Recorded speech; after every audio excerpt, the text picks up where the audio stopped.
Big pass நேரில் வந்து பார்த்தீங்கன்னா கேப்டன்சி டாஸ்கில் வந்து ஆதிரி வந்து தோத்துட்டாங்க. துஷார் வந்து வின் ஆயிட்டாரு. அதனால எதுனா ஆதிரி வந்து பார்த்தீங்கன்னா அந்த தோல்வி வந்து ஏற்றுக்க முடியல. அதனால வந்து பார்த்தீங்கன்னா எல்லாத்தையும் வந்து பிக் பாஸ் டீமே என்ன டாஸ்க் கொடுத்துருக்காங்க, ஒரு ப்ராப்பரான டாஸ்க் கொடுக்கல. அவங்களே வந்து பார்த்தீங்கன்னா அந்த இடத்துல ஸ்டாப் பண்ணிருக்கணும், அந்த மூஞ்சியை ஒழுங்காக மூடணும் அப்படின்னு சொல்லி இருக்கணும். அந்த டீம் எல்லாமே கேர்லெஸ் வந்துட்டாங்க. இது வந்து நான் அவரோட கேப்டன்சி வந்து அக்செப்ட் பண்ண மாட்டேன். அவர் வந்து வாயை மட்டும் மூடி இருந்தாருன்னா வந்து பார்த்தீங்கன்னா மக்கள் வந்து எனக்கும் ஓட்டு பண்ணியிருப்பாங்க அப்படின்னு சொல்லியிருந்தாங்க. ஆக்சுவலாக வந்து பார்த்தீங்கன்னா பிக் பாஸ் ஆதிரிக்கு வந்து சப்போர்ட் இல்லை. ஏன்னா துஷார் வந்து பார்த்தீங்கன்னா அங்கேருந்து இங்கே வந்ததுக்கான, அதாவது டீலக்ஸ் ஹவுஸில் வந்து பார்த்தீங்கன்னா நார்மல் ஹவுஸ் வந்து நார்மல் பிக் பாஸ் ஹவுஸ் வந்திருக்கான். ஸோ அதுவே அவனுக்கு அட்வான்டேஜ் ஆச்சு. இது வந்து பார்த்தீங்கன்னா 2 அட்வான்டேஜ் இருக்காங்களா மேக்ஸிமம் நைட் ஆப்பில். இவங்க நினைக்கிறாங்கன்னா நம்ம வந்து வாயை மட்டும் முடியிருந்தோன்னா நமக்கு எல்லாரும் ஓட் பண்ணியிருப்பாங்க அப்படின்னு நினைக்கிறாங்க. என்னையை பொறுத்த வரைக்கும் வந்து பார்த்தீங்கன்னா துஷாருக்கு வந்து நல்ல ஒரு ஆப்பர்ச்சுனிட்டி. நல்லா பண்ணாருன்னா வேற லெவலுக்கு போவார்.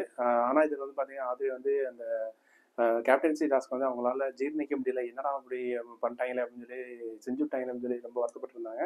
எல்லாருமே கன்வின்ஸ் பண்ணப்படுறாங்க. ஆனால் வந்து பார்த்தீங்கன்னா இப்போ வந்து கேப்டன்சியில் யார் யார் தோத்தாங்களோ அந்த மாஸ்கையும் சரி, அந்த ட்ரெஸ்ஸு, மற்ற 2 ட்ரெஸ் இருக்குல்ல, மாஸ்க்கு வந்து ஒன்று இருக்குது, இன்னொன்று வந்து யூனிஃபார்ம் இருக்குது.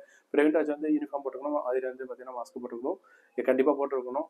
நம்ம பொறுத்து தான் பார்க்கணும். இது வந்து பார்த்தீங்கன்னா ஆல்ரெடி கம்ப்ளைண்ட் பண்ணியிருக்காங்க.